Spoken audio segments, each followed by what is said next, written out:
Next breaking Andhra నుంచి వస్తోంది. చంద్రబాబు పవన్ పై మాజీ మంత్రి రోజా విమర్శలు గుప్పించారు. దానికి సంబంధించిన బ్రేకింగ్ ఇది.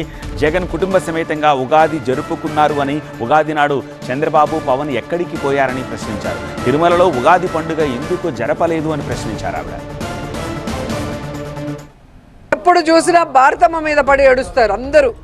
టీటీడీ చైర్మన్ బిఆర్ నాయుడు నుంచి పవన్ కళ్యాణ్ వరకు, చంద్రబాబు నాయుడుతో సహా. మరి తెలుగు వాళ్ళ నూతన సంవత్సరానికి చంద్రబాబు నాయుడు భార్య ఎక్కడికి వెళ్ళింది? హెరిటేజ్లో కూర్చొని పాలు వెతుక్కుంటున్నారా? ఎందుకు ఉగాది వేడుకల్లో పాల్గొనలేదు? ఎందుకు భార్య సమేతంగా మరి కనిపించలేదని నేను అడుగుతున్నా. మీరు అడుగుతారు కదా. మా జగనన్న, మా వదిన భారతమ్మ ఎంత లక్షణంగా ఉగాది పండుగ జరిపి ఈ రాష్ట్ర ప్రజలందరికీ కూడా విషెస్ చెప్పారు. మరి సనాతన యోధుడు ఏదో హిందూ ధర్మాన్ని, హిందూ కల్చర్ని కాపాడడానికి పుట్టినట్టు కథలు చెప్తాడు కదా పవన్ కళ్యాణ్.